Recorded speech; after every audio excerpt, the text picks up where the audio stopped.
in-Nies tar-Randan. Nilqakom għal din il-Quddiesa mis-Santwarju tal-Madonna tal-Grazzja f'Ħaż Żabbar. Imexxi l-Quddiesa l-Arċisqof Charles Xikluna.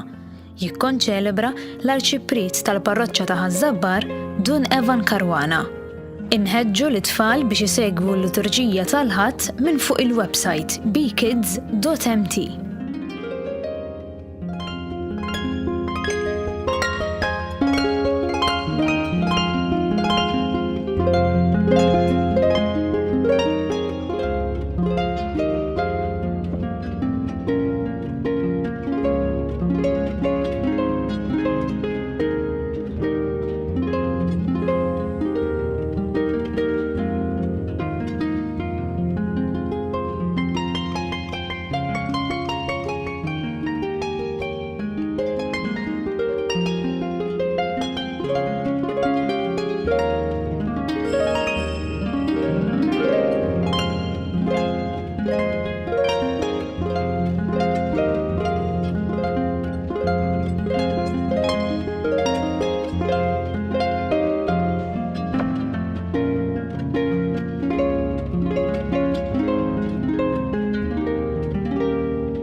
Isem tal-Missieru tal-Iben u tal-Ispirtu Santu. Amen. Il-paċi ma'kom.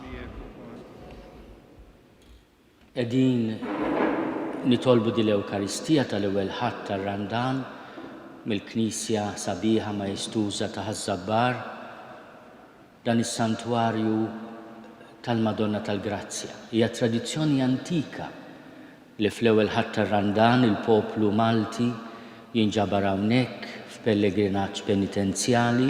Din is-sena sfortunatament ma jistax isir, imma jiena xtaqt li nibdew ir-Randan hawnhekk biex inkomplu din it-tradizzjoni ta' ħadd in-nies kif inhu magħruf u nitolbu wkoll l-interċessjoni tal-Madonna fuq dawn iż-żgħażagħ li qed jitolbu li fl-Għid il-kbir isiru nsara. I would like to welcome our brothers and sisters who today will be formally written in the book of the catechumens, those who are asking to be baptized in Christ at Easter. Ħuti ejjew narfu ħtijietna biex nitħejjew tajjeb ħalli niċċelebraw il-misterji qaddisa. Nistqalla Alla li jista' kollox u lilkom ħuti li ngħadni b'ħafna bil-ħsieb, bil-kliem, bil-għemil u billi ħallejt miljieti.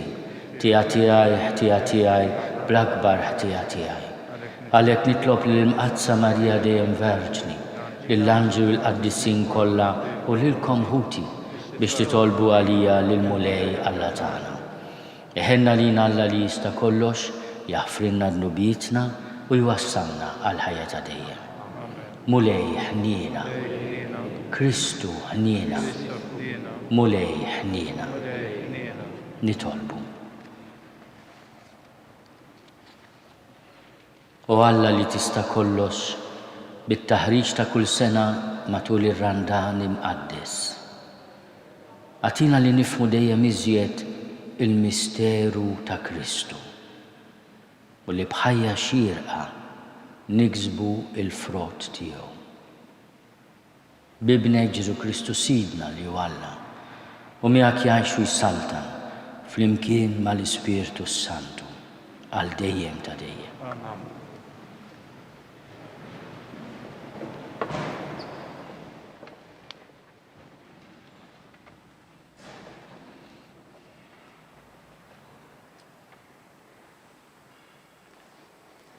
L-ewwel qari. Alla qari mill-ktieb tal-Ġenesi. Alla kellem lil Noe u lil uliedu miegħu u qalilhom: Arawni, hawn jien se nagħmel il-patt tiegħi magħkom u ma nisilkom warajkom. Ma' kull ħlieqa ħajja li hemm magħkom, mat-tjur u mal-bejjem, ma' kull bima selvaġġa li hemm magħkom u mal-bejjem kollha li ħarġu magħkom mill-arka. Jien nagħmel il-patt tiegħi magħkom li qatt iżjed ma jinqered. Ebda laħam ħaj bl-ilmijiet tad-dilluvju u qatt iżjed ma jkun hemm dilluvju biex iħarbat l-art. U żied jgħid Alla: dan ikun is-sinjal tal-patt li jien qiegħed nagħmel bejni u bejnkom u bejn kull ħlieqa ħajja li hemm magħkom għal ġenerazzjonijiet kollha għal dejjem. Inqiegħed il-qaws tiegħi fi sħab u jkun sinjal tal-patt bejni u bejn l-art. Meta niġma' sħab fuq l-art u tfeċċ il-qaws Alla fi sħab, jien niftakar fil-patt bejni u bejnkom u bejn kull ruħ ħajja f'kull laħam u ma jkunx hemm iżjed l-ilma tad-dilluvju biex jeqred kull laħam ħaj. Il-kelma tal-mulej. Ġroddu ħajr l-Alla. Salm responsorjali. Il-modijiet tal-mulej kollhom tiba u fedeltà. Flimkien, il-modijiet tal-mulej kollhom tiba u fedeltà. Triqatek mulej għarrafni, il-modijiet tiegħek għallimni. Mexxini fis-sewwa tiegħek u għallimni, għax int Alla tas-salvazzjoni tiegħi. Flimkien, il-modijiet tal-mulej kollhom tiba u fedeltà. Ftakar fil-ħniena u t-tiba tiegħek għax huma minn dejjem mulej. Inti tajjeb mulej, ftakar fija skont it-tiba tiegħek. Flimkien, il-modijiet tal-mulej kollhom tiba u fedeltà. Tajjeb u sewwa l-mulej, għalhekk juri triqtu lil-ħatja. Imexxi l-imsejkna fis-sewwa, jgħallem lill-fqajrin it-triq tiegħu. Flimkien, il-modijiet tal-mulej kollhom tiba u fedeltà. It-tieni qari. Qari mill-ewwel ittra ta' San Pietru Apostlu. Eżis, Kristu wkoll mid-darba l dejjem minħabba dnubiet u li kien ġust miet għall-inġusti biex iressaqkom lejn Alla. Kien mod il-mewt fil-ġisem imma ħal-ħajja fl-ispirtu li bih mar ixandar is-salvazzjoni lill-erwieħ li kienu magħluqa fil-ħabs. Dawn kienu l-erwieħ ta' dawk li darba ma ridux jisimgħu meta Alla qatt jistenna bis-sabar fi żmien li Noè kien jibni l-arka. Ftit, jiġifieri 8 biss salvaw bis-saħħa tal-ilma.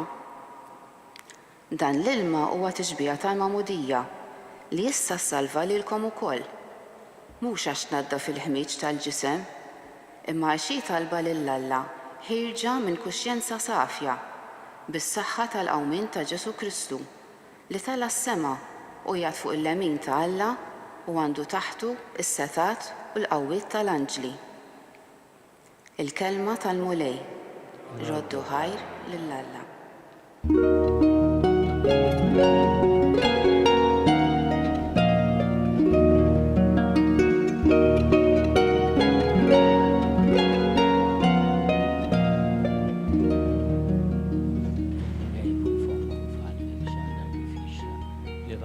Il-bniedem mhux bil-ħobż biss jgħix, iżda b'kull kelma li toħroġ minn fomm Alla.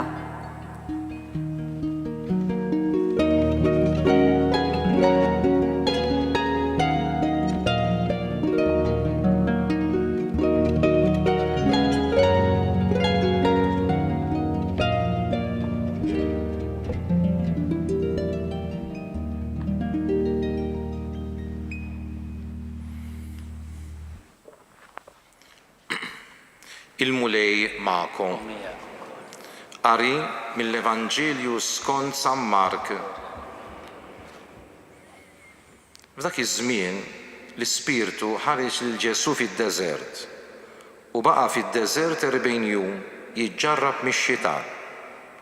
Kien jgħix mal-bejjem selvaġġi u kienu jaqduh l-anġli. Wara li arrestaw lil Ġwanni, Ġesu mar il-Galilea ixanda l-Evanġelju ta' Alla u jgħid: iż-żmien huwa mitmum u s-saltna ta' Alla waslet.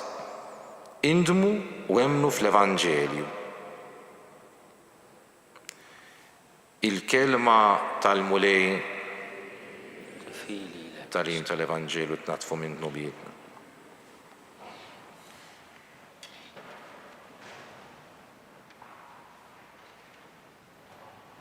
Hija tradizzjoni fil-Knisja f'Malta u Għawdex li fl-ewwel ħadd tar-Randan aħna l-isfijiet nagħtu messaġġ speċjali lill-poplu ta' Alla. Huwa ta' pjaċir kbir għalija waslilkom dan il-messaġġ tiegħi tal-Isqof Anton l-Isqof ta' Għawdex u tal-Isqof Joseph l-Isqof Awżiljarju ta' Malta. Is-sena xtaqna naqsmu magħkom ftit ħsibijiet dwar kif nistgħu nibnu soċjetà ta' għoża u solidarjetà u l-kliem tagħna huwa ispirat mill-enċiklika soċjali li tagħna il-Papa Franġisku bl-isem ta' Fratelli Tutti, il-koll aħwa. Eżiż. Is-sejħa li għamlilna Ġesu illum indmu u emmnu fl-Evanġelju is-sejħa biex aħna inħaddnu l-aħbar it-tajba u mmorru fil-qalba tal-fidi tagħna kif ifissirha Ġesu stess. Alla hekk ħabb lid-dinja li tali l-Ibnu l-waħdini biex kull min jemmen fih ma jintilifx imma jkollu il-ħajja ta' dejjem. Alla hu mħabba. U lilna bħala wlielu jsejħilna biex ngħixu fl-imħabba. Intom il-koll aħwa. Jgħid Ġesu lid-dixxipli tiegħu. U dan hu li nfissru meta flimkien lil Alla nsejħulu missierna. Il-Papa Franġisku fl-enċiklika tiegħu Fratelli Tutti fuq il-fraternità u l-ħbiberija soċjali irid waslilna b'mod qawwi dan il-messaġġ. Ispirati minnu nixtiequ nwasslu dan il-messaġġ tiegħu u nagħmlu stedina lil kulħadd biex nibnu soċjetà ta' għoża u solidarjetà. Qabel xejn għandna f'qalbna dawk il-persuni li jħossuhom emarġinati jew huma fil-periferija, li huma kultant vittmi ta' dik li l-Papa jsejjaħ il-kultura tal-iskart. Il-pandemija tal-COVID-19 ħarġet aktar fid-der kemm hawn persuni li jħossuhom iżolati u weħidhom jew b'sens ta' vojt kbir f'ħajjithom. Matul dan iż-żmien żdiedu l-problemi ta' saħħa mentali u ta' tbatija fir-relazzjonijiet.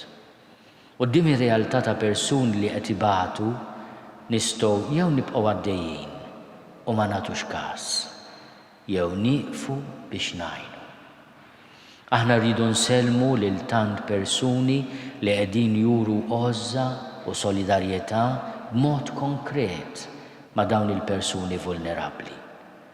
Huma ifakruna kemm importanti li nisimgħu l-għajta ta' dawk li qegħdin ibatu, imma wkoll il-karba sikta ta' dawk li qed ibatu weħidhom.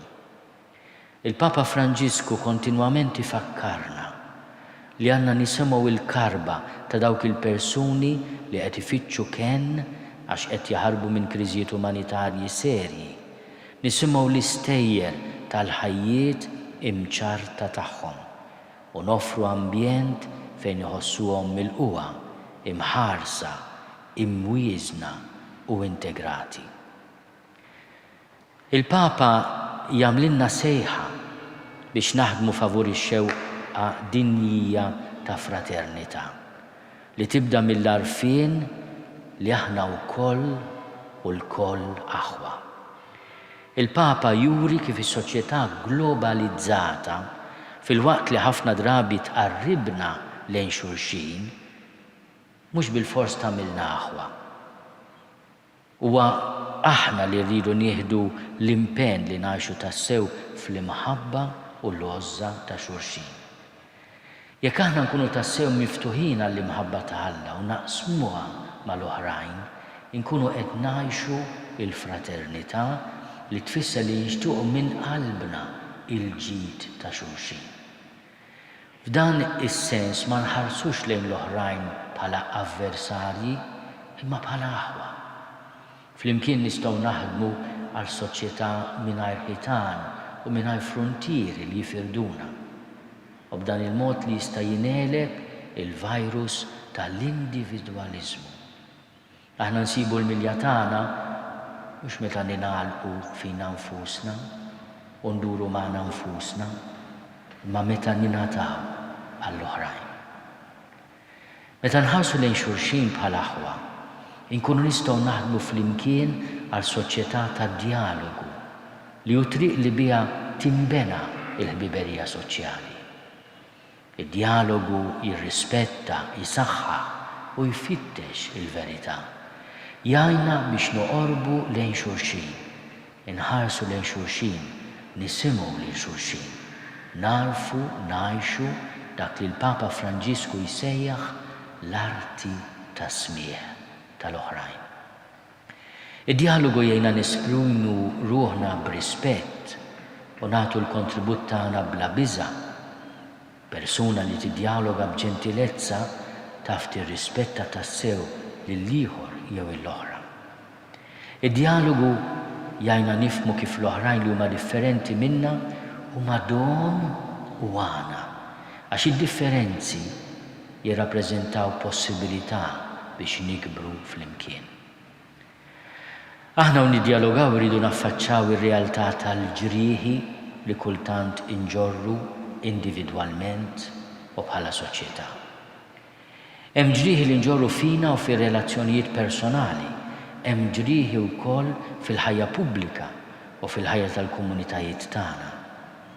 Insemmu bħal eżempji it-tribaliżmu, ir-razziżmu, il-mibeda, il-vjolenza domestika, it-tkissir tal-familji, l-użura, l-abbuż mill-alkoħol u droga, ir-reba, l-użu ħażin tal-poter u koll it-tkerrieħ tal-wirt naturali tagħna. Dawn huma kollha ġrieħi. Jeħtieġ naħdmu biex infejqu dawn il-ġrieħi u dan nagħmluh bi spiritu ta' maħfra. Il-maħfra ma tfissirx li ninsew jew li nħallu dak li għaddejna minnu mitfun fina, jew li nibqgħu ċassi quddiem dak li hu ħażin u inġust. Il-maħfra ma tfissirx impunità. Il-maħfra tfisser li ma naħollux l-esperjenza ħażina li għaddejna minnha torbotna biktajjen u tikkondizzjonana. Il-maħfra tgħinna noħorġu miċ-ċirku vizzjuż tal-vendetta waqt li nkomplu naħdmu bis-sħiħ għal dak li hu ġust u sewwa. L-enċiklika Fratelli Tutti tistedinna għall-imħabba li tkisser il-ktajjen, mhux toħloq ktajjen ġodda u li tibni pontijiet u mhux ħitan. Bekk inkunu nistgħu nelbu l-preġudizzi, il-ħitan li nibnew tul is-snin u nkunu parti attiva fil-fejqan ta' soċjetà miġruħa. Bi spiritu ta' għoża u solidarjetà hemm bżonn li naħdmu aktar bisħieħ għal kultura li tirrispetta l-ħajja u d-dinjità ta' kull bniedem.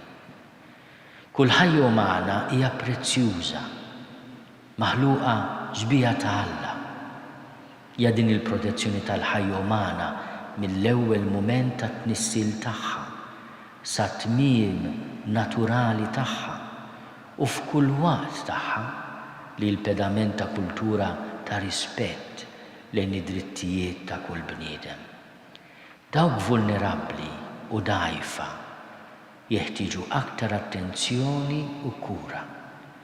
ħadd mhu żejjed, ħadd qatt m'għandu jiġi eliminat. Fil-ħidma tagħna l-soċjetà ta' għoża u solidarjetà għandna eżempju mill-isbaħ f'San Giuseppe.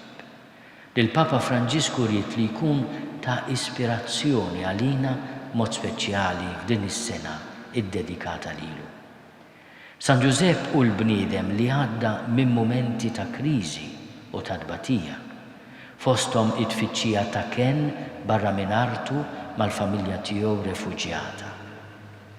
Ma lil San Giuseppe insibuh dejjem fiduċja kbira f'Alla, mimli mħabba u ħlewwa lejn l-oħrajn u sensittività lejn il-ħtiġijiet tagħhom.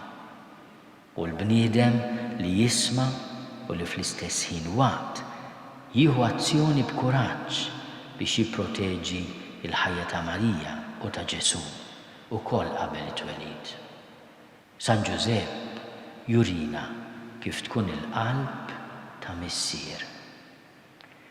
Matul dan ir-randan nitolbu il-protezzjoni tiegħu ta' San Giuseppe u l-interċessjoni tiegħu biex matul din is-sena jgħinna il-kol kemm aħna biex inkunu strumenti ta' għoża u ta' solidarjetà fis-soċjetà Maltija.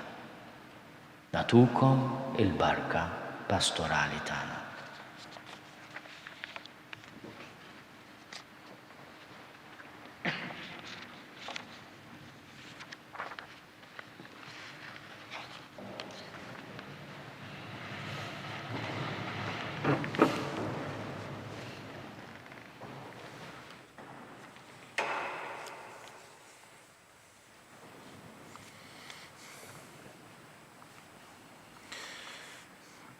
Reverend Father, Easter is drawing near, and so these catechumens, whom I now present to you, are completing the period of preparation. They have found strength in God's grace and support in our community's prayers and example.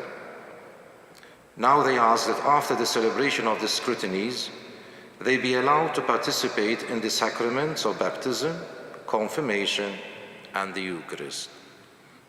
Those who are to be chosen in Christ, come forward together with your godparents. Anna Gill from France,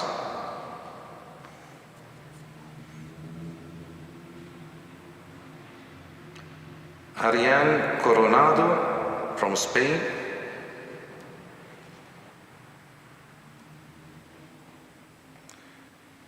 Hunzek Ax from Syria. My dear friends, these catechumens have asked to be initiated into the sacramental life of the Church this Easter. Those who know them have judged to be sincere in their desire. During the period of their preparation, they have listened to the word of Christ and endeavored to follow his commands. They have shared the company of their Christian brothers and sisters and joined with them in prayer. And so I announce to all of you here that our community has decided to call them to the sacraments. Therefore, I ask their godparents to state their opinion once again so that all of you may hear. As God is your witness, do you consider these candidates worthy to be admitted to the sacraments of Christian initiation? And now, my dear catechumens, I address you. Your own godparents and teachers have spoken to your favor. The Church, in the name of Christ, accepts the judgment and calls you to the Easter sacraments. Since you have already heard the call of Christ, you must now express your response to that call clearly in the presence of the whole Church.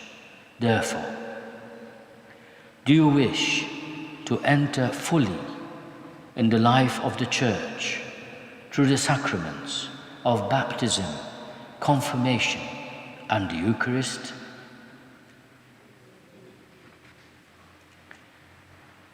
then give your name.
Anna Ariane Hunsel.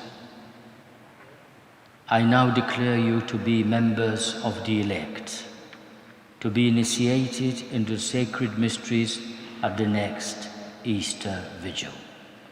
Thanks be to God. Nistgħu nagħtuhom ċabċipa wkoll.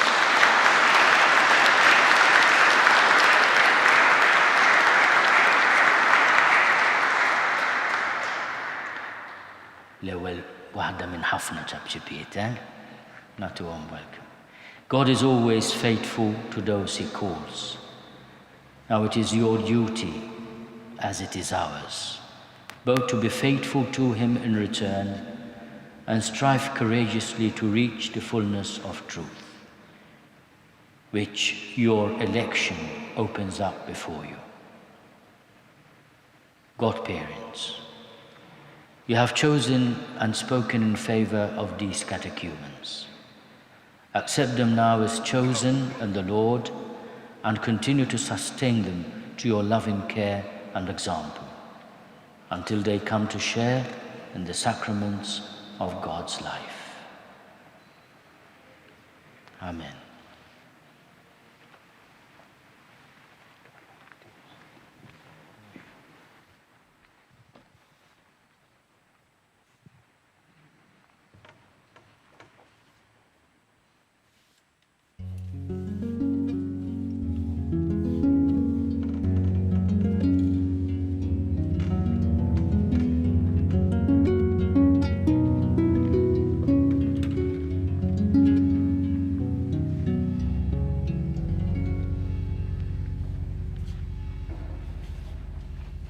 Ħutjesis, dawn il-jiem bdejna randan imqaddes u qegħdin nistennew iċ-ċelebrazzjoni tal-misteri tal-passjoni ta' Sidna u tal-qawmin tiegħu minn bejn l-imwiet. Dawn il-mażulin li qegħdin inresquhom magħna għas-sagramenti tal-għajt jistennewna nagħtuhom eżempju tat-tiġdid tagħna. Nitolbu lill-Alla l-jom u għalina stess biex inwiżnu lil xulxin ħajkunu jistħoqulna il-grazzi tal-għajt. Nitolbu lill-mulejja dawn il-katekumeni biex jiftakru fil-ġurnata tal-għażla tagħhom u dejjem iroddu ħajli l-sidna għall-barka li tom. Flimkien, Ismana nitolbuk mulej.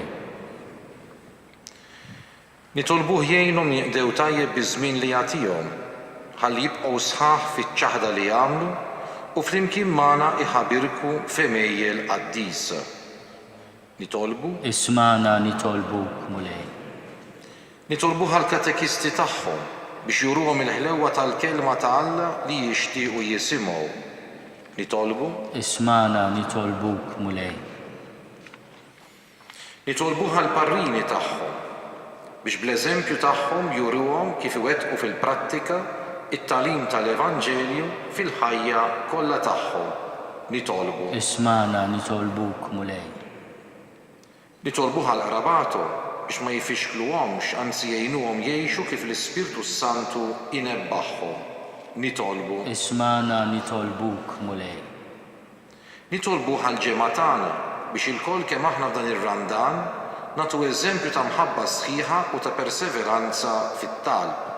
Nitolbu Ismana nitolbuk mulej. Nitolbuh għal daw kollha li għadhom fil-dubju biex jafdaw fi Kristu u ma jdumux ma jiġu magħna fil-għada tal-aħwa. Nitolbu Ismana nitolbuk mulej. Nitolbuh għalina l-koll u għall-Knisja kollha biex matul dan iż-żmien tar-randan fi żmien il-pandemija narfu x'inhu tassew meħtieġ biex nikbru fir-rabta tagħna ma' Alla u flimkien u jkollna l-qawwa li nwettquh. Nitolbu Ismana nitolbuk mulej. Father of love and power, it is your will to establish everything in Christ and to draw us into his all-embracing love. Guide these catechumens in the days and weeks ahead. Strengthen them in their vocation. Build them into the kingdom of your Son and seal them with the spirit of your promise through Christ our Lord. Amen. My dear friends, Anna, Ariane, Hunse, you are about to set out on the road that leads to the glory of Easter. Christ will be your way, your truth, and your life. In his name, we send you forth from this community until we meet again for the scrutinies. Walk always in his peace. Thanks be to God.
Il-kredu. Jiena nemmen f'Alla wieħed il-Missier li jista' kollox li ħalaq is-sema u l-art dak kollu li jidher u dak li ma jidirx. U f'mulej wieħed Ġesu Kristu, Iben waħdini ta' Alla, imnissel minn missier qabel kull żmien. Alla minn Alla, dawl minn dawl, Alla veru minn Alla veru, imnissel mhux magħmul, natura waħda mal-missier u bih sar kollox. Niżel mis-smewwiet għalina l-bnedmin u għall-fidwa tagħna. U ħal-ġisem bis-seta tal-Ispiritu Santu minn Marija Verġni u sar bniedem. Salbuh għalina bagħta taħt Ponzju Pilatu, miet u difnuh u fit-tielet jum qam minn bejn l-imwiet skont il-kotba mqazza u tela s-sema u qiegħed fuq il-lemin tal-missier u għandu jerġa' jiġi bil-glorja biex jagħmel ħaq mill-ħajjin u mill-mejtin u s-saltna tiegħu ma jkollix tmiem. U fl-Ispiritu Santu mulej li jagħti l-ħajja li ġej mill-missier u mill-liben li hu meqjum mweġġa' flimkien mal-missier u mal-liben u li tkellem fom il-profeti. U fi Knisja waħda Quddiesa Kattolika Apostolika nistqar ma'mudija waħda għal maħfra tad-nubiet u nistenna l-qawma mill-imwiet u l-ħajja ta' żmien li ġej. Amen.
Tolbu ħuti biex is-sagrifiċċju tiegħi u tagħkom ikun jogħġob lil Alla l-Missier li jista' kollox.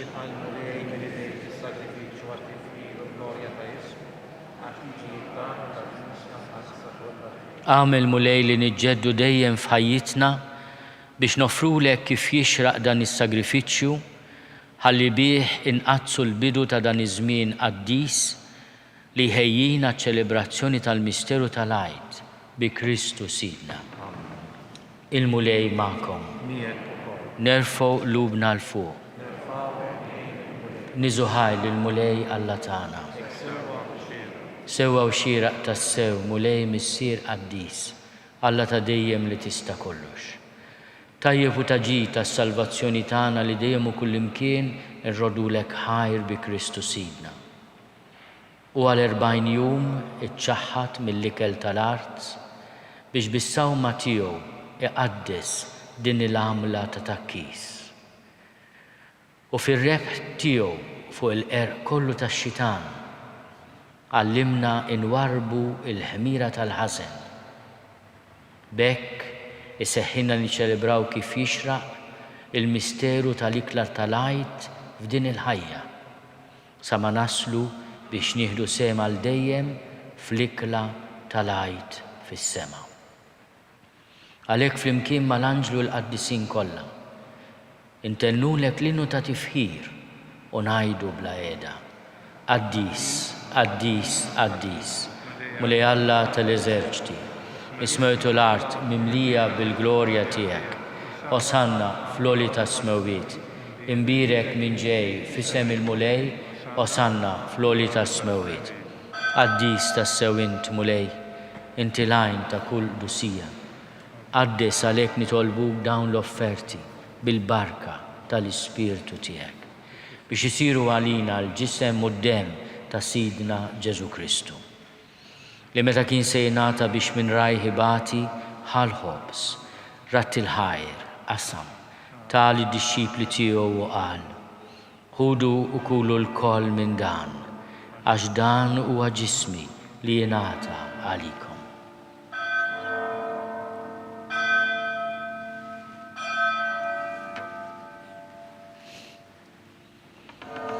Ekku kol wara l-ikla ħal-kalċi reġa' ratti l-ħajr, tal id-dixxipli tiegħu u qal: ħudu u ixorbu minnu l-koll, għax dan huwa l-kalċi ta' demmi tal-patt il-ġdid li jibqa' għal dejjem. Id-demm li jxerret għalikom u għall-bnedmin kollha għal maħfra ta' dnubiet. Għamlu dan tifkira tiegħi.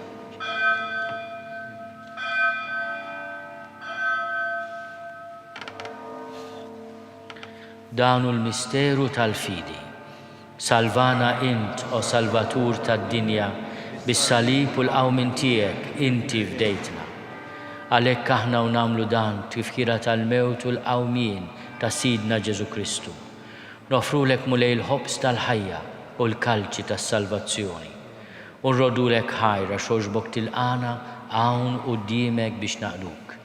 U miċ-ċokontana nitolbu li l-Ispirtu Santu jaqadna f'ġisem wieħed lilna li nieħdu sem mill-ġisem u d-demm ta' Kristu. Ftakar mulej fil-Knisja tiegħek imxerda mad-dinja kollha. Wettaqaf fl-imħabba flimkien mal-Papa Franġisku. Miegħi għaddej tiegħek mingħajr ma jistħoqli. Mal-Isqof Joseph li qed jgħinni, mal-Isqof Anton u mal-Ministri tiegħek kollha.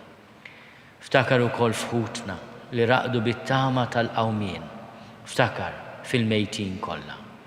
Daħalhom quddiemek fid-dawl tas-sebħ tiegħek. Ħenna lina l-koll nitolbuk għati lilna wkoll il-wirt tal-ħajja ta' dejjem. Flimkien mal-Verġni Mqazza Ommalla Marija, mal-Arus tagħha San Giuseppe, mal-Apostli u l-Qaddisin kollha li jgħixu fil-ħbiberija tiegħek sa mill-bidu tad-dinja. Għamel li magħhom infaħruk u nsebħuk Ġesu Kristu ibnek. Bi Kristu, ma' Kristu u fi Kristu. Jingħata lilek Alla Missir li tista' kollox flimkien mal-Ispirtu Santu, kull ġieħu glorja għal dejjem ta' dejjem.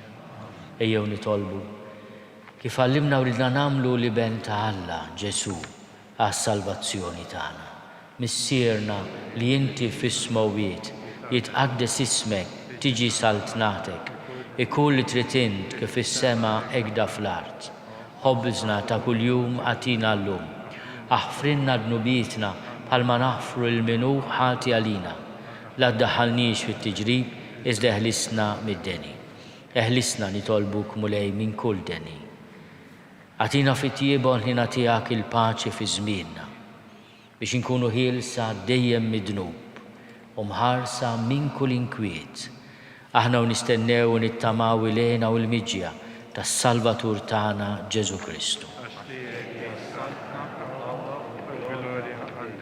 Mulej Ġesu Kristu li għadt lill-Apostli tiegħek: inħallilkom is-sliem, nagħtikom is-sliem tiegħi. La tħares lejn dnubietna, iżda ħares lejn il-fidi tal-Knisja tiegħek. Għatija slimu l-għaqda li intrid fiha, int li tgħixu s-saltan għal dejjem ta' dejjem. Il-paċi tal-mulej tkun dejjem magħkom. Għatu l-paċi lil xulxin. Il-ġisem flimkien mad-demm ta' Sidna Ġesu Kristu ikunu jiswew lilna li se nitqarbnu bihom għal ħajja ta' dejjem. Ħaruf Talla li tneħħi d-nubiet tad-dinja ħenna lina. Ħaruf Talla li tneħħi d-nubiet tad-dinja ħenna lina. Ħaruf Talla li tneħħi d-nubiet tad-dinja għatina l-paċi. Mulej Ġesu Kristu bin Alla l-ħaj. Bil-mewt tiegħek ifrit minnek il-missieru bil-ħidma tal-Ispirtu Santu. Intajt il-ħajja lid-dinja.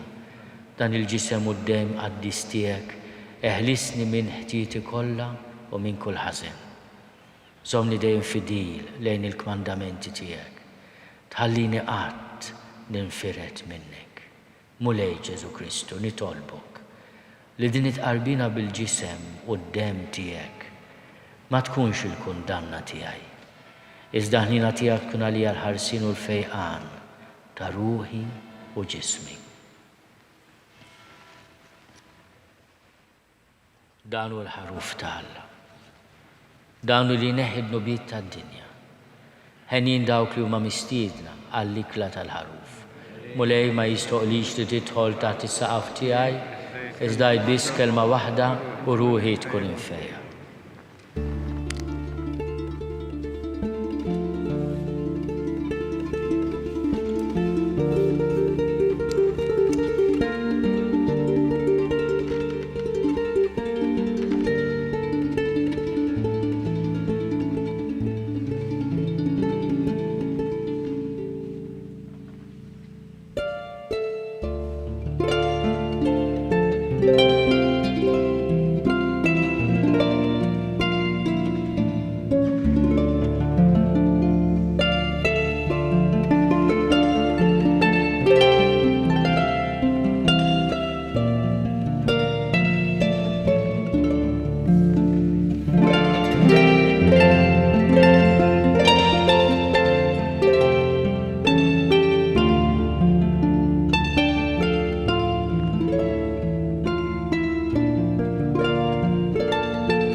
Flimkien ngħidu t-talba għat-tqarbina tax-xewqa.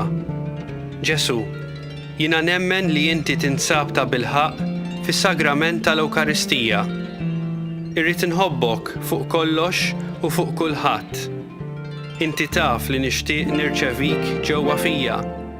Imma ġala darba bħalissa ma nistax nilqek ġewwa fija sagramentalment, nitolbok li tiġi fija spiritwalment. Ejja għandi, Ġesu tiegħi, biex jiena niġi għandek. Ħeġġiġni bl-imħabba għalik, biex f'ħajti u f'mewti jiena nemmen fik, nitma' fik u nibqa' nħobbok għal dejjem.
Nitolbu.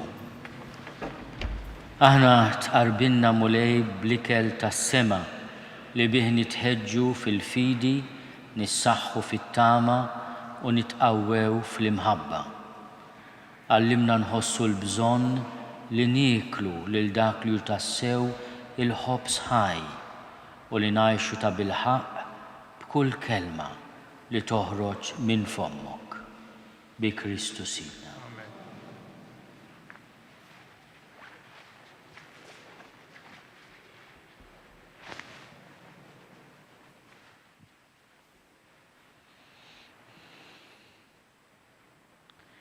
Insellim il-kull min jagħti segwina wkoll permezz tat-televiżjoni u tas-social media u nitlob lill-komunità kollha li ntolbu għal dawn iż-żgħażagħ li qed jippreparaw għal mamudija flight. Kien hemm uħud li ma setgħux jiġu minħabba l-kwarantina imma wkoll nitolbu għalihom u fil-ġimgħat li ġejjin insegwuhom waqt li qed jagħmlu l-iskrutinji waqt il-Quddiesa ta' nhar ta' Ħadd. Insellem il-poplu għażiż ta' Ħaż Żabbar f'Ħadd in-Nies u jiena nidħol fis-sakristija nixtieq nieqaf quddiem l-istatwa grazzjuża tal-Madonna tal-Grazzja isimha magħha biex nagħmlu talba għal kull wieħed waħda minna aħna nibdew ir-Ramadan imqaddes. Il-mulej magħkom. Iberikkom Alla li jista' kollox il-Missier u l-Iben u l-Ispirtu Santu. Morru fil-paċi ta' Kristu.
Naslu fit-tmiem il-Quddiesa tal-Ħadd mis-Santwarju tal-Madonna tal-Grazzja f'Ħaż Żabbar.